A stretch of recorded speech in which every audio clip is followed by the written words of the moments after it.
ಸಾಧನ ಈ ಧಾರಾವಾಹಿ ಒಂಚೂರಾದ್ರೂ ಇಷ್ಟ ಆದ್ರೆ ಹೆಬ್ಬೆರಳೆತ್ತಿ ಲೈಕ್ ಒತ್ತಿ ನಿಮ್ಮ ಬಂಧು ಬಳಗದವ್ರ ಜೊತೆ ಶೇರ್ ಮಾಡಿಕೊಂಡು ಅವರನ್ನು ಕಥೆ ಅಂಗಡಿಗೆ ಕರ್ಕೊಂಡು ಬನ್ನಿ. ಹಾಗೆ ನಿಮ್ಮ ಅನಿಸಿಕೆ ಅಭಿಪ್ರಾಯಗಳನ್ನ ಮರೀದೆ ಕಮೆಂಟ್ಸಲ್ಲಿ ತಿಳಿಸಿ. ಯಾರೆಲ್ಲ ಮೊದಲನೇ ಸಲ ಕಥೆ ಅಂಗಡಿಗೆ ಭೇಟಿ ಕೊಟ್ಟಿದ್ದೀರೋ ದಯವಿಟ್ಟು ಸಬ್ಸ್ಕ್ರೈಬ್ ಮಾಡಿಕೊಂಡು ಕಥೆ ನೋಡಿ. ನಮಗೆ ಮತ್ತಷ್ಟು ವಿಡಿಯೋ ಹಾಕೋದಕ್ಕೆ ಪ್ರೋತ್ಸಾಹ ಕೊಡಿ. ಮಾಡ್ತೀರಾ ಅಲ್ವಾ? ಸಾಧನಾ ಇವತ್ತು ಆಫೀಸಿಂದ ಹೊರಗೆ ಬರಬೇಕಾದ್ರೆ ರೋಡಲ್ಲಿ ಅವರೆಕಾಯಿ ಮಾರ್ತಾ ಇದ್ರು. ನನ್ನ ಹತ್ರ ಬ್ಯಾಗ್ ಇರಲಿಲ್ಲ, ಇದಕ್ಕೆ ಹಾಕ್ಕೊಂಡು ಬಂದೆ. ನನಗೆ ಅವರೆಕಾಯಿ ಅಂದರೆ ತುಂಬ ಇಷ್ಟ. ನಾಳೆ ಇದ್ರ ಸಾಂಬಾರು ಮಾಡ್ತೀಯಾ? ಅವರೆಕಾಯಿ ಸಾಂಬಾರು ಅಂದರೆ ಹಿತ್ಗೆ ಬೇಳೆದ್ದ ಇಲ್ಲ ಇಡೀ ಕಾಳಿಂದ? ಅದ್ಯಾಕೆ ಹಾಕಿರ್ತೀಯ ಸಾಧನ? ಹಿತ್ಕಿದ ಬೆಳೆದೆ ಕಣೆ. ಹಿತ್ಕಿದ ಬೆಳೆದ್ದು ಸಾಂಬಾರು, ಪಲ್ಯ, ಮತ್ತು ನಮ್ಮಮ್ಮ ವಡೆ ಕೂಡ ಮಾಡ್ತಿದ್ರು, ತುಂಬ ರುಚಿಯಾಗಿರ್ತಿತ್ತು. ನಿನಗೆ ಬೇಕು ಅಂದರೆ ಅಮ್ಮನ ಹತ್ರ ರೆಸಿಪಿ ಕೇಳಿ ಹೇಳ್ತೀನಿ, ಮಾಡ್ತೀಯಾ? ಹೋ, ಖಂಡಿತ ಮಾಡ್ತೀನಿ ಅತ್ತಿಗೆ. ಆದರೆ ಬೇಳೆನ ಹಿತ್ಕಿ ಕೊಡಬೇಕಾಗಿರೋದು ನಿಮ್ಮ ಕೆಲಸ. ಅದನ್ನು ನೀವು ಮಾಡಿಕೊಟ್ರೆ ನಾನು ಖಂಡಿತ ಎಲ್ಲದನ್ನೂ ಮಾಡ್ತೀನಿ. ನನ್ನ ಹತ್ರ ಟೈಮ್ ಇಲ್ವಲ್ಲ. ನಿಮ್ಮ ಹತ್ರ ಮಾತ್ರ ಅಲ್ಲ ಅದಕ್ಕೆ, ನನ್ನ ಹತ್ರನೂ ಟೈಮ್ ಇಲ್ಲ. ಯಾಕಂದರೆ ನನ್ನ ಸಂಗೀತ ಕ್ಲಾಸ್ ಫೀಸನ್ನು ನಾನೇ ಹೊಂದಿಸ್ಕೋಬೇಕಲ್ವಾ. ಹಾಗಾಗಿ ತುಂಬ ಕೆಲಸ ಮಾಡಬೇಕಾಗತ್ತೆ. ನಿಮ್ಮ ಹಾಗೆ ಎ ಸಿ ರೂಮಲ್ಲಿ ಕೂತ್ಕೊಂಡು ಮಾಡೋ ಕೆಲಸ ಅಲ್ಲ. ಹಿತ್ತಿಗೆ ಹೋಗಿ ಹೂಗಳನ್ನೆಲ್ಲ ತೆಗೆದು ಅದನ್ನು ಬುಟ್ಟಿಗೆ ಹಾಕ್ಕೊಂಡು ಇಲ್ಲಿಂದ ಅಲ್ಲಿಗೆ ನಡ್ಕೊಂಡು ಹೋಗಬೇಕು. ತುಂಬ ಕೆಲಸ ಆಗತ್ತೆ. ಹಾಗಾಗಿ ಮಾಡೋಕ್ಕಾಗಲ್ಲ ಅದಕ್ಕೆ. ನೀವು ಬೇಳೆನ ಹಿತ್ಕಿ ಕೊಟ್ಟರೆ ಖಂಡಿತ ಮಾಡ್ತೀನಿ. ಇತ್ತೀಚೆಗೆ ನೀನು ತುಂಬ ಮಾತಾಡೋದು ಕಲ್ತಿದ್ಯಾ ಕಣೆ. ಮನೆಯಲ್ಲೇ ಇರ್ತೀಯಾ? ಒಂದು ಕೆಲಸ ಮಾಡೋಕ್ಕಾಗಲ್ವಾ ನಿಂಗೆ? ನಾನು ಇಷ್ಟೆಲ್ಲ ಮಾತಾಡೋದಕ್ಕೆ ನೀವು ತಾನೇ ಕಾರಣ. ಇಷ್ಟಕ್ಕೂ ನನಗೆ ಮನೆಯಲ್ಲೇ ಇರೋ ಸಾಧನ ಅಲ್ವಲ್ಲ. ಚಿಕ್ಕದಾಗಿ ದುಡಿತಾ ಇದ್ದೀನಿ. ಆದರೂ ನಾನು ಇಷ್ಟು ದಿನ ಏನೆಲ್ಲ ಕೆಲಸ ಮಾಡ್ತಿದ್ನೋ ಅದನ್ನೆಲ್ಲ ಮಾಡ್ತಾ ಇದ್ದೀನಿ. ಆದರೆ ಒಂದೇ ವ್ಯತ್ಯಾಸ ಅಂದರೆ ಮುಂಚಿನ ಥರ ಎ ಟು ಝೆಡ್ ಮಾಡೋಕ್ಕಾಗಲ್ಲ. ಎ ಟು ಎಕ್ಸ್ವರೆಗೂ ಮಾಡ್ತೀನಿ. ವೈ ಝೆಡ್ ಒಂಚೂರು ನೀವು ಹೆಲ್ಪ್ ಮಾಡಬೇಕಾಗತ್ತೆ. ಅಪ್ಪ ಅಪ್ಪ ಅಪ್ಪ, ಎಷ್ಟು ಮಾತಾಡ್ತೀಯ ನೀನು. ಆಯಿತು ಸರಿ, ಫ್ರೆಶ್ ಅಪ್ ಆಗಿ ತಿಂಡಿ ಎಲ್ಲ ತಿಂದು ಕಾಫಿ ಕುಡಿದು ಬೇಳೆ ಕೊಡ್ತೀನಿ. ನಾವು ಮೆತ್ತಗೆ ಮಾತಾಡಿದರೆ ನಮ್ಮನ್ನು ಮೆತ್ತಗೆ ಮುಳ್ಳಲ್ಲಿ ಕೂರಿಸ್ತಾರೆ. ಸ್ವಲ್ಪ ದನಿ ಎತ್ತಿದ್ರೆ ಬೆಚ್ಚಿ ಬೀಳ್ತಾರೆ. ಇದೆಂಥ ವಿಚಿತ್ರನೋ. ಏನೇ ಆದರೂ ಅತ್ತಿಗೆ ನಾನು ಅಷ್ಟು ರ್ಯಾಶಾಗಿ ಬೈಬಾರ್ದಾಗಿತ್ತು. ಪಾಪ ಪಾಪ ಕೈಲಾದಷ್ಟು ಬಿಡಿಸಿಟ್ಟಿದ್ದಾರೆ. ಇನ್ನೊಂದು ಸ್ವಲ್ಪ ಇದೆ ಅಲ್ವಾ, ಅದನ್ನು ನಾನೇ ಬಿಡಿಸ್ತೀನಿ. ಹಾಗೆ ಸಾಂಬಾರು ಮತ್ತು ವಡೆ ಎಲ್ಲ ಮಾಡ್ತೀನಿ ಇವತ್ತು. ಮಧ್ಯಾಹ್ನಕ್ಕೆ ಸಾಂಬಾರು, ಬಿಸಿ ಬಿಸಿ ಅನ್ನ ಎಲ್ಲ ಮಾಡಿ ತಗೊಂಡೋಗ್ತೀನಿ. ಸಂಜೆ ಅವರಿಬ್ಬರು ಬರಬೇಕಾದ್ರೆ ಬಿಸಿ ಬಿಸಿ ವಡೆ ಮಾಡಿರ್ತೀನಿ. ಏನೇ ಆಗಲಿ, ಇವತ್ತು ನಾನು ಇಷ್ಟೊಂದು ಮಟ್ಟಿಗೆ ಸಾಧನೆ ಮಾಡ್ತಾ ಇದ್ದೀನಿ ಅಂದರೆ ಅದಕ್ಕೆ ಅತ್ತಿಗೆನೇ ಕಾರಣ.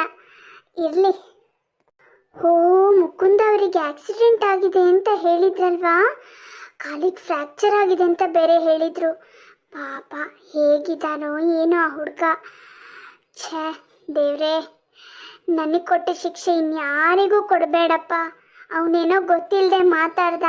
ನನಗೂ ಆ ಟೈಮಲ್ಲಿ ಬೇಜಾರಾಯಿತು, ನಾನು ವಾಪಸ್ ಮಾತಾಡಿದೆ. ಆದರೆ ಆ ಹುಡುಗನಿಗೆ ಏನೂ ತೊಂದರೆ ಕೊಡಬೇಡ ದೇವ್ರೆ. ಯಾರಿಗೂ ಈ ಪ್ರಪಂಚದಲ್ಲಿ ನೋವು ಆಗಬಾರ್ದು. ನಾನು ಪಡ್ತಿರೋ ಕಷ್ಟ ಯಾರಿಗೂ ಬರಬಾರ್ದು. ಇವತ್ತು ಹೂ ತಗೊಂಡು ಹೋಗಬೇಕಲ್ಲ, ಆವಾಗ ಕೇಳ್ತೀನಿ. ಸಾಧ್ಯ ಆದರೆ ನೋಡ್ಕೊಂಡು ಬರಬೇಕು.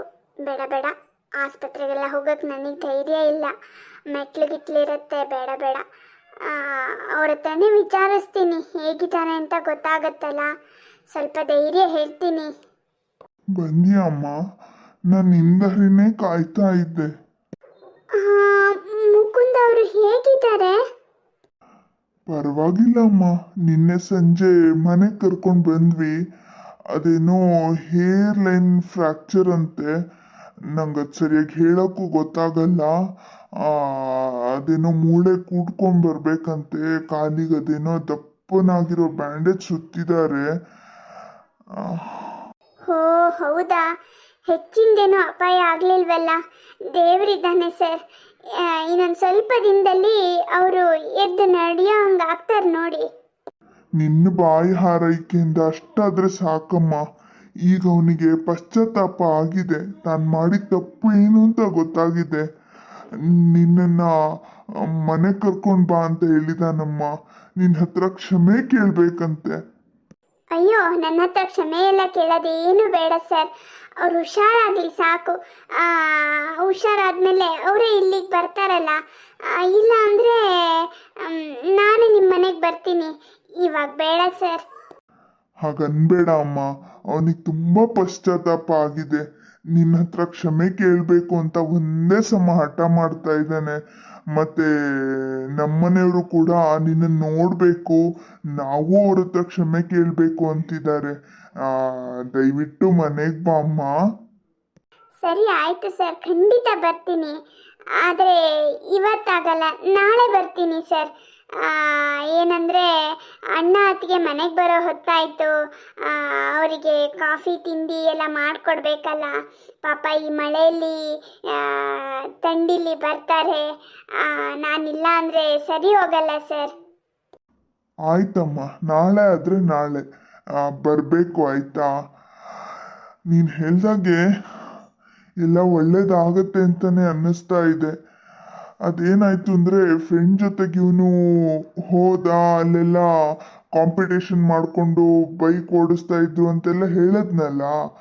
ಇವನು ಬಿದ್ದಾಗ ಯಾರೂ ಇರಲಿಲ್ವಂತೆ. ಯಾರೋ ಒಬ್ಬ ಫ್ರೆಂಡು ಆಸ್ಪತ್ರೆಗೆ ಸೇರಿಸಿದ್ನಂತೆ. ಅಷ್ಟೊತ್ತಿಗೆ ಪೊಲೀಸವರು ಆಸ್ಪತ್ರೆಗೆ ಬಂದಿದ್ದಾರೆ.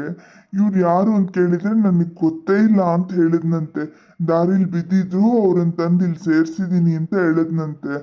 ಅದು ಇವನಿಗೆ ತುಂಬ ಬೇಜಾರಾಗಿದೆ. ಈ ತಮ್ಮವ್ರು ಯಾರು, ಬೇರೆಯವ್ರು ಯಾರು ಅನ್ನೋದು ಅವನ ಮನಸ್ಸಿಗೆ ಅರ್ಥ ಆಗಿದೆ. ಅದೊಂದೇ ಸಮಾಧಾನ. ಆಗೋದೆಲ್ಲ ಒಳ್ಳೆಯದಕ್ಕೆ ಅಂತಾರಲ್ವಾ, ಇದಕ್ಕೆ ನೋಡಿ ಸರ್. ಇನ್ಮೇಲೆ ನಿಮ್ಮ ಮಗ ತುಂಬ ಒಳ್ಳೆಯವನಾಗಿ ಬದಲಾಗ್ತಾನೆ. ಅಷ್ಟಾದ್ರೆ ಸಾಕಮ್ಮ, ನನ್ನ ಜನ್ಮ ಸಾರ್ಥಕ ಆಯ್ತು ಅಂತ ಅನ್ಕೋತೀನಿ. ಸರಿ, ನೀನು ತಂದಿರೋ ಹೂಗಳನ್ನ ಕೊಡು. ಇನ್ನೊಂದು ಸ್ವಲ್ಪ ಹೊತ್ತಲ್ಲಿ ಈ ಹೂಗಳನ್ನ ಕೇಳ್ಕೊಂಡು ತುಂಬ ಜನ ಬರ್ತಾರೆ. ಸರಿ ಆಯಿತು ಸರ್. ಮುಂದೇನಾಗತ್ತೆ ಅನ್ನೋದನ್ನ ಮುಂದಿನ ಭಾಗದಲ್ಲಿ ನೋಡೋಣ. ಲೈಕ್, ಶೇರ್, ಸಬ್ಸ್ಕ್ರೈಬ್ ಮಾಡಿ ಸಪೋರ್ಟ್ ಮಾಡೋದನ್ನು ಮರಿಬೇಡಿ. ಧನ್ಯವಾದಗಳು.